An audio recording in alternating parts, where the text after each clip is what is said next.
Alright, going back to reasons for accepting the KJV as God's preserved word. Point 7. The KJV translators believed they were handling the very words of God. 1 Thessalonians 2:13.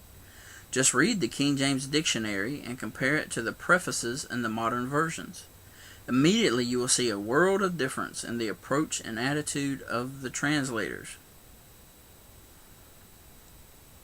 Oh, I'm sorry, it wasn't dictionary. It's dedicatory. Well, I kind of dealt with, a lot of that in the last little section when I was dealing with the introductory materials to the 1611 King James. And the King James translators very much, were Orthodox, God-fearing Christians who had a tremendous desire to, as accurately as humanly possible, to bring forth an honest translation from the original languages into English. Yes, I mean, nobody denies that. Or at least nobody that's, right-minded denies that. But to deny that to the new translations is a little dishonest.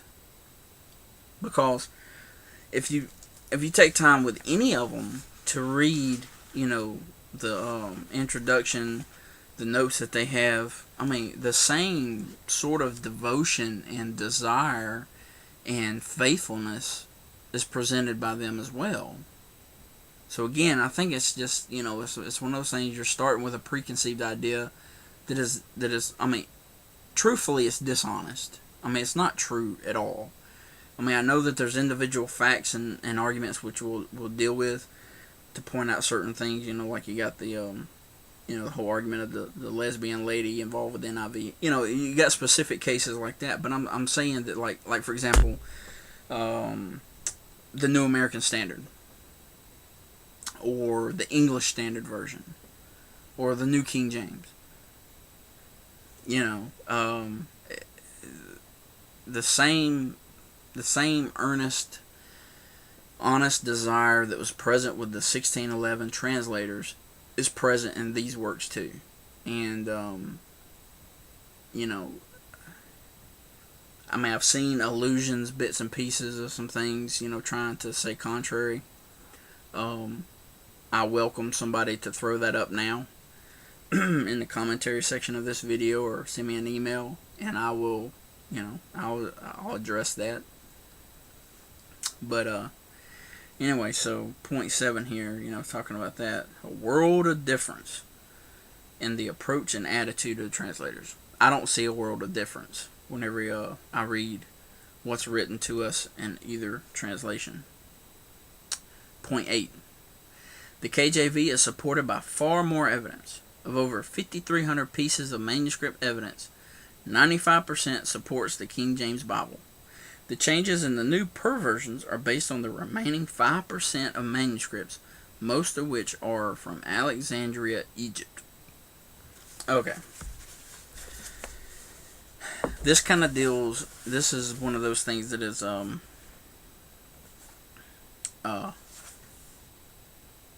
misleading and oversimplifying, really, is what it is.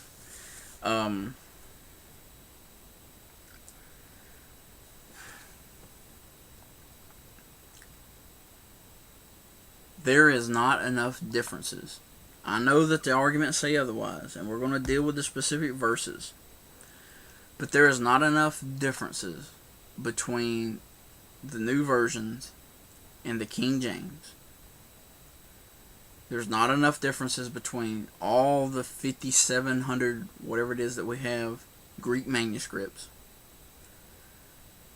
to say that we have two totally different messages out there. Like, for example, we all encounter Jehovah's Witnesses, right? I mean, a lot of times they do a better job of doing their evangelism than we do. Shame on us.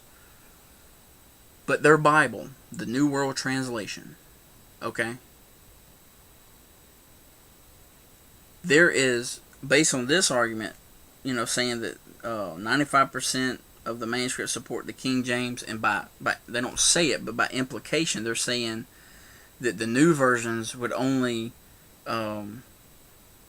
be supported by 5% of the existing Greek manuscripts, which is totally false. I mean, if that and again, if I'm just misreading this, I apologize. I don't want to misrepresent anybody, but I mean, I think I'm a pretty reasonable, intelligent fellow, and when I read this, that is, kind of what the inference is here. I would say that's true, if you was talking about the New World Translation, because that is a deliberate corruption to fit their theology. But there's no evidence of that with the new versions. Now, I know that that's not what the arguments show. We're going to deal with those. But just on the outset, just dealing with these preliminary arguments, that is not true. I would say that the new versions also are supported by 95% or better. Actually, I think all the evidence shows that all the Greek manuscripts agree with each other by like 99 point something percent.